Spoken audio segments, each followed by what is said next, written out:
Welcome to this latest edition of the Real Deal podcast. I'm your host, Real Gerald Quinn, episode 894. We continue to rewatch the epic series just concluded, Snowfall. Of course, we did seasons 4 through 6. Now we're going back and reviewing seasons 1 through 3. We go to episode 2, Make Them Birds Fly. This was, of course, the second episode of the series. We saw in the beginning, Franklin learns his first lesson of the drug game the hard way. Themes, family ties. We learn more and more about both the Saint family and the Villanueva family, in particular the Villanueva family, in terms of how they conduct their business. And also what the consequences from Lucia and Pedro's move in terms of stealing from their own family, in essence. We begin with the deep dive. Avi is a deep dive for this particular episode. Avi is the epitome of the drug game. He is dangerous. He is alluring, exciting, and deadly. I think that this character, the actor, just does a brilliant job playing this character, and did throughout the course of the time that he was on. Before, of course, he was taken off. Well, I shouldn't say. I mean, spoiler alert. I'm not gonna spoil it for you. This actor did a tremendous job, and he, in this particular episode, and really throughout the course, if you watch Snowfall throughout the entire 6-season run, every scene that he was in, he almost nearly stole every scene that he was in. They did not use Avi a lot. He was continuously a recurring character. I don't think Avi was ever a starring character. Definitely not a starring character in the first two seasons. But when he was in a scene, he owned the scene. Again, he was everything that. Again, if the drug game was a person, Avi would be Avi, because he's everything that the drug game is made up of. And he takes, we're seeing him beginning to take taking a liking to Franklin. And we saw, of course, in this episode that their relationship developed that much more in various scenes, in particular the scene where Franklin drives one of his men to the hospital before he gives him the keys, the second set of keys that Franklin earned, of course, by flipping the first key with the help of Claudia, and of course with the help of Auntie Louie. So once again, this is a character who is that you're going to certainly see a lot of throughout the course of this series. And right now, for these first 2 episodes, Avi, even though he was a recurring character, Avi was really one of the main characters throughout the first, very early on, especially in this particular season. He had a major role in terms of what was going on. You see him dealing with Teddy. You see him dealing with Franklin. You see him. So he was a powerful figure throughout the course of these first couple of episodes. And again, certain character that you're going to hear a lot from throughout the course of this series. Now, don't mistake, in this, especially in these first 2 episodes, the thing that you might mistake Avi for is a clown. He's not a clown. As he calls himself eccentric. Teddy called him a lunatic. He is, with the personality that he has, with the lots of you saw him bowling champagne bottles or bottles of Louis XIV. I don't think that was champagne, but that was some expensive liquor. Put all that aside. Avi is about his business. He's about his business at the end of the day. You see throughout the course of this episode that he doesn't trust Teddy and how cautious he is in terms of that. You see him put Franklin throughout these first two episodes through various tests, trying to test his loyalty and see if Franklin's for real. So again, don't let Avi's personality and the bravado and the golden gun and the nice house and all that. Don't let that fool you in terms of what type of person and what type of character he was. He is serious about his business and about his money, about his business and in general. So that is a mistake. If you think that this guy is just somebody who's just just a clown and just out there playing this caricature in a way, he's playing that he can be clownish and he can come off as a caricature of the out of control drug lord, the eccentric over the top criminal.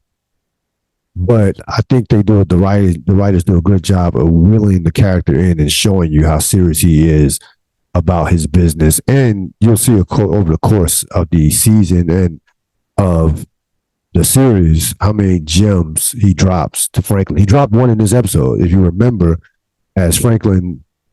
Matter of fact, we'll talk about it. We'll talk about it when we get into best scenes. So best scenes: Pedro, Gustavo, and Lucia have a meeting. Pedro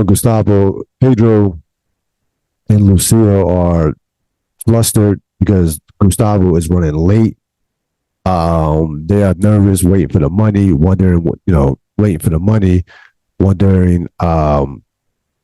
what happened and wondering what transpired. And of course, Gustavo arrives late. We see Gustavo doing some work to his car at the beginning, even before the meeting. We'll find out later why that was.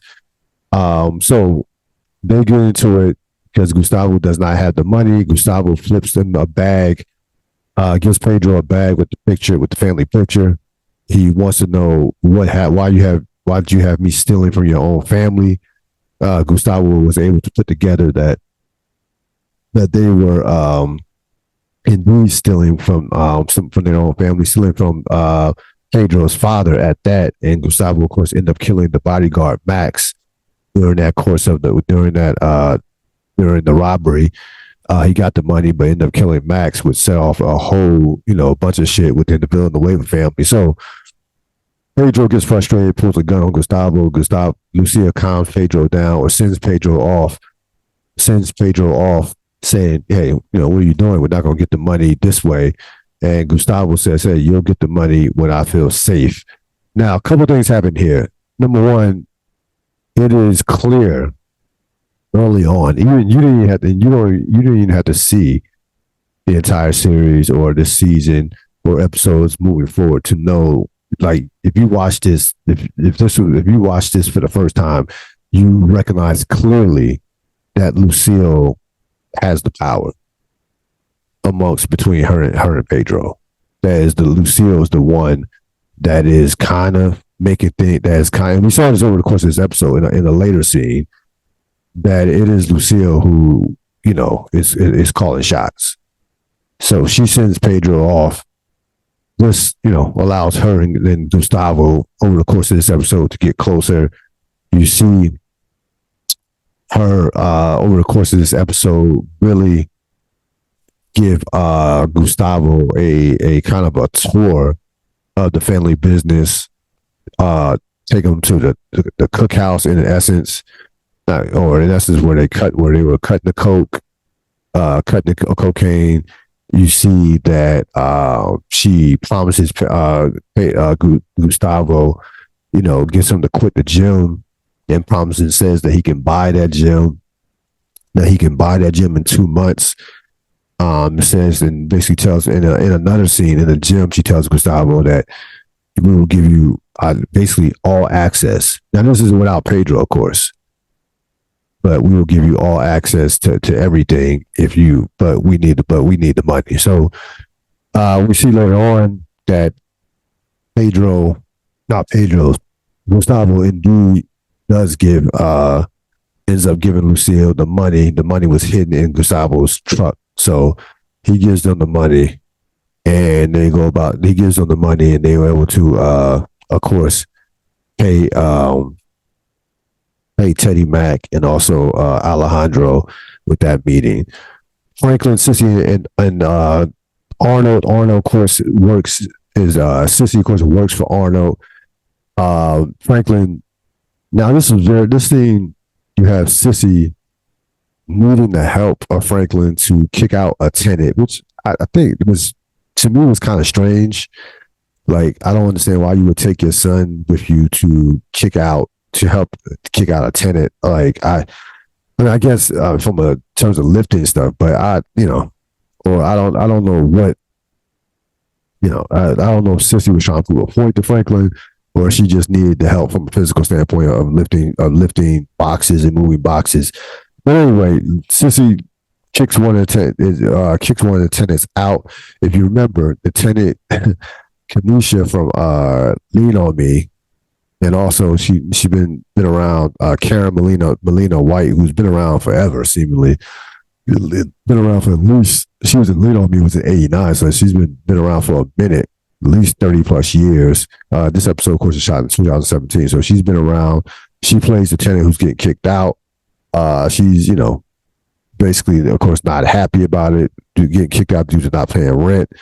Sissy finds out that she's trying to hide some milk bones, a bottle of milk and chicken bones that are uncooked chicken bones, and she put it in one of the vents to seem like the place was unlivable.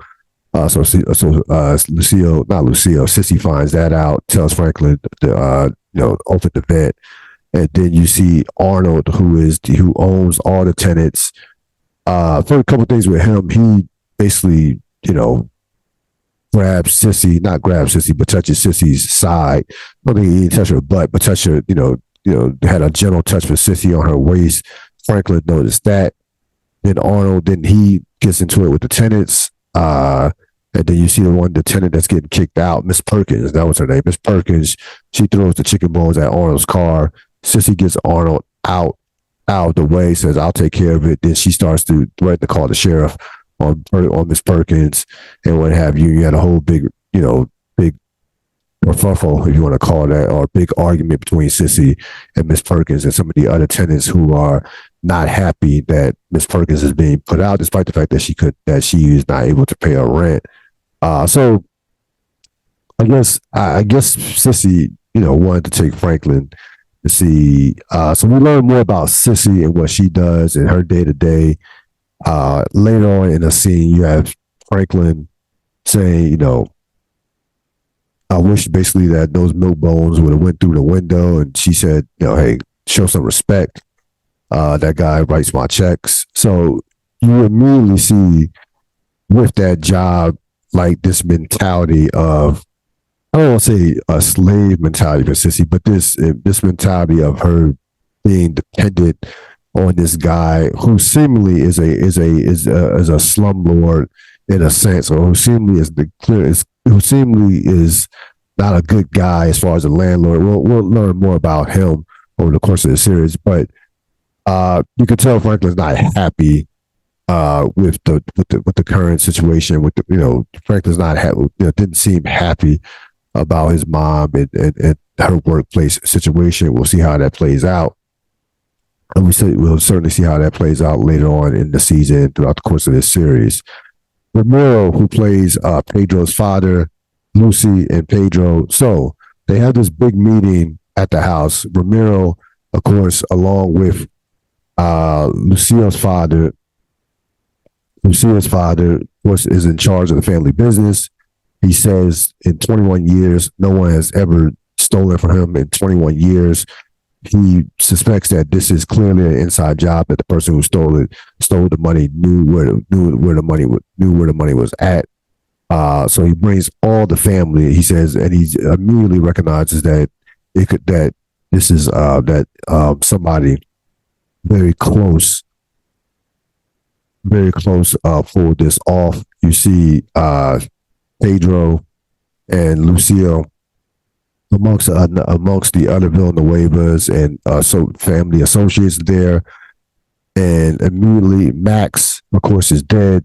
So he kills Max's brother Javier to set an example, make an example of. And Romero threatens to investigate anyone, to investigate any and everyone, even in that room, until his money comes back, paid and basically paid in full. So, with that being said, you have Pedro and Lucille just, kind of obviously concerned and obviously needing to get the business going so they can repay, so they could that money, make sure that money is returned, and make sure that money is back. Now, the initial reason why they stole from that, they needed a certain amount of money to get business started, and to make various deals to pay Alejandro. So that is why they stole from. That is why they stole from Ramiro. The initial plan was to still make the money back and return it without him ever noticing. Not the greatest of plan, because it was just too many things that could go wrong. Like the idea that there wasn't going to be a bodyguard in that house of a drug kingpin. So it was not a well thought out plan, even though Gustavo ended up getting the money. It just wasn't a plan that was well thought out of, and we'll see how that played. We will certainly see how it plays out over the course of the season with this Villanueva situation within the Villanueva family. Franklin, Lenny, and Ray Ray. So Franklin goes to Claudia to get his money. So he gives her to get his money. She initially was not going to give him the full 30,000, and said, "Hey, I'll give you partial pay, along with basically offering him maybe some of the benefits of the club that include the women, or maybe even some of the drugs, or what have you." Franklin is all about the business, so she all about the business. So he, basically calmly, in essence, demands the money. She recognizes that Franklin's about the business, gives him the full payment. We briefly then see her excuse herself to go talk to two young gentlemen who would be Lenny and Ray Ray. They don't look happy as they speak to her briefly and walk out the club. She comes back to Franklin, says everything is cool. Franklin takes the money, heads out.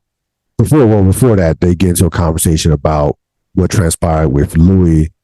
Claudia says, she had that, basically Louis had it coming, and Franklin, basically tried to get Claudia to admit that she was wrong in terms of pulling a gun out on him. She doesn't, she says doesn't apologize, and says that he's showing his age by inquiring in terms of having a conversation like that. So we kind of have a mini back and forth, nothing too serious. But then we see Franklin walk out the club and get jumped by Lenny and Ray Ray. They take the bag, which had the $30,000, and also take his bike. Lenny pulls a gun. Ray Ray pulls a gun on him. And Lenny says, "We already got the bag. Let's go." So the assumption is that these were competitors. These were guys that were dealing with Lenny. We're dealing with Claudia. Franklin has come in with a better product, by far a better product. Franklin's the product, that the keys that Franklin are getting from Avi are certainly a higher level of product than anything what Ray Ray or what Lenny were doing. So it's competition. So it's all a part of the drug game. Things were going too smooth for Franklin throughout the first episode and a half. So this was necessary. Like you can't be on a bike, no muscle. I think Louis gave him a gun. I don't think he carried it. I don't think he was carrying that gun. But listen, this is not a one man thing. the drug game is not a one man thing. Franklin learned that the hard way. Even Lenny and Ray Ray were a twosome. And certainly it's not going to be the last we see of Lenny and Ray Ray. We'll see that. We'll see them in upcoming episodes, and we'll see how Franklin deals with this particular situation. The first really major problem or conflict that Franklin had to deal with, Franklin had to deal with. We'll see how he deals with this in upcoming episodes. The MVP is Avi. Avi again, a scene stealer in every scene he had in this particular episode. He stole the scenes, whether it's with Teddy, whether it was with Franklin, or he's bowling, champagne bottles or Louis XIV bottles. He was the MVP of this episode. I could have made a case for the drug game being the MVP because again, things were just going too smooth for Franklin. We all know, anybody that knows anything about the drug game or has been in the drug game understands that it's not going to go that smooth ever, and that your life is at stake 24/7. So Franklin is able to realizes that it took an episode and a half, basically almost 2 episodes for him to be really threatened in a real way or harmed in a real way, but he learned that the hard way at the end of this last second episode. But the MVP, without question, was Avi. That's going to wrap it up for this latest edition of the Real Deal podcast. We will be back with episode 3, season 1, episode 3 of the epic series Snowfall. So long.